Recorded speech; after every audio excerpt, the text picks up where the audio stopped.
Pagka feeling natin may alam na tayo, para bang wala na tayong dapat malaman. Mali. That's a wrong attitude. Kapag may natutunan ka, kapag may nalalaman ka, it is always just a portion of the truth. Yung alam mo, hindi pa yun ang buong katotohanan tungkol sa mga bagay-bagay, tungkol sa katotohanan. Kaya kailangan lagi kang bukas dahil marami ka pang palaging matututunan. Lagi ko nga sinasabi, pag sinabi mong ikay hinog na, nagsisimula ka ng mabulok. Kaya wala nang matututunan ang isang taong iniisip sa sarili niya na lahat alam na niya.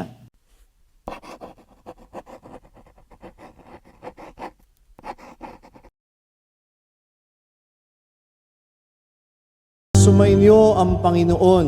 At Ang sumaiyo rin. mabuting balita ng Panginoon ayon kay San Juan. Papuri sa iyo, Panginoon. Noong panahong iyon, sinabi ni Jesus sa kanyang mga alagad, "Marami pa akong sasabihin sa inyo, ngunit hindi pa ninyo kayang unawain ngayon. Pagdating ng Espiritu ng katotohanan, tutulungan niya kayo na maunawaan ninyo ang buong katotohanan. Sapagkat magsasalita siya hindi sa ganang kanyang sarili, sasabihin niya sa inyo ang kanyang narinig at ipapahayag ang mga bagay na darating. Pararangalan ninyo ako sapagkat sa akin magmumula ang ipahahayag niya sa inyo. Lahat ng sa Ama ay sa akin, kaya ko sinabing sa akin magmumula ang ipapahayag niya sa inyo." Ang mabuting balita ng Panginoon. Pinupuri ka namin, Panginoong Hesukristo. Magsiupo po ang lahat. Magandang umaga po sa inyong lahat. Magandang umaga po. Nung isang araw po, nakita ko yung pamangkin ko. Nag-i-skip ng ads sa social media. Ako po'y gulat na gulat kasi po napakaliit pa ho ng pamangkin ko para bang maalam na sa paggamit ng mga gadget. Samantalang ngayon, mayroong mga ilan sa atin, takot na takot naman humawak ng gadget. Ikaw na yung mag-ano niya at baka may masira pa ako dyan kung ano pa mapindot ko. Samantalang yung mga batang walang kamuwang-muwang, alam nila kung ano yung pipindutin nila. Sadya bang mabilis hong matutong mga kabataan ngayon, mga bata ngayon? Mabilis nga ba silang matuto kung marunong silang mag-operate ng mga gadgets, pero hindi naman sila marunong makipag-usap sa kapwa-tao? Kasi sa palagay ko, kayo, mas una naman kayong natuto makipag-usap sa kapwa-tao kaysa gumamit ng gadget. Iba-iba lang tayo ng mga unang natutunan. At hindi porket may natutunan ka noon, sapat na yon. Dahil habang nagkakaedad ka, doon mo natutuklasan na marami ka pang dapat matutunan. Because learning never stops. The more you know, the more you do not know. Sabi nga ni Aristoteles, kapag nalaman mo na may alam ka na, ibig sabihin nun, marami kang matututunan pa. At ito yung pinapaalala sa atin ng Ebanghelyo ngayon, minamahal kong mga kapatid. Ang Espiritu Santo daw, sabi ni Jesus, ay isusugo niya nang sa gayon ay unti-unting maunawaan ng mga alagad kung ano yung mga sinabi niya.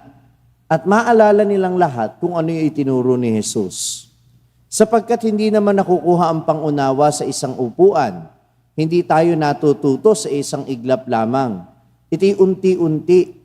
At sa ating pagkatuto, kailangan ay mayroong gumagabay sa atin. At yan ay walang iba, kundi ang Espiritu Santo, sabi ni Jesus.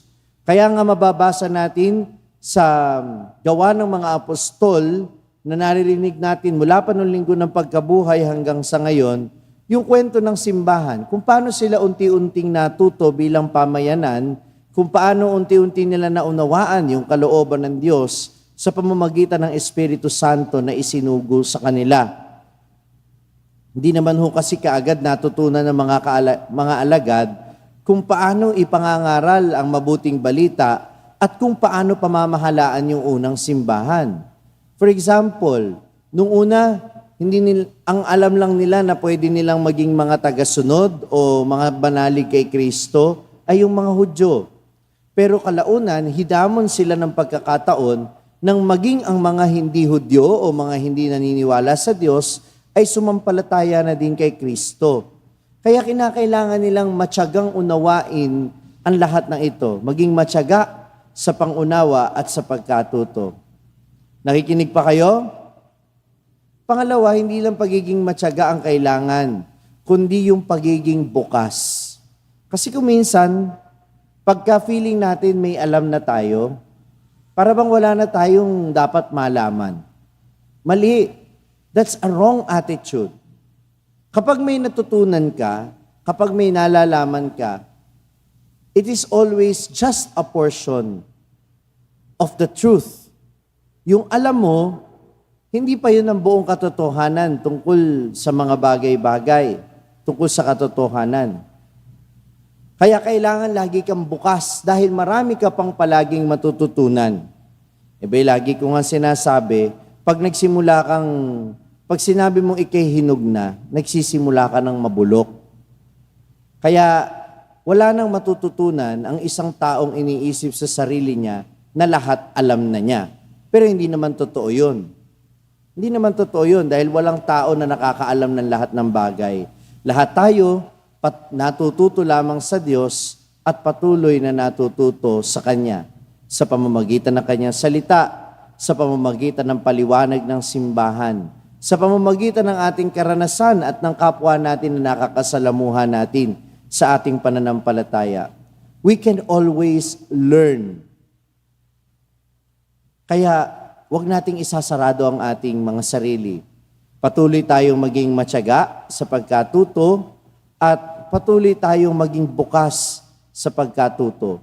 Sapagkat sa sobrang dami at lalim ng katotohanan na iniwanan sa atin ng Panginoon, kaya niya ipinadala ang Espiritu Santo para tayo'y tulungan na maunawaan ang maraming bagay at matuto tayo. Maging matyaga, maging bukas, para ang pagkatuto ng dulot ng Espiritu Santo ay magkaroon ng kaganapan sa ating buhay. Amen. Na-inspire ka ba sa narinig mong mensahe ng ating pagninilay ngayon? Abay, wag mong sarilinin yan. Ibahagi mo, ishare mo ang message nito sa iyong mga pamilya at mga kaibigan. Sabi nga namin dito sa SMS, share the message of salvation. At huwag mo kalimutan na mag-subscribe dito sa ating YouTube channel para manatili kang updated sa mga contents natin.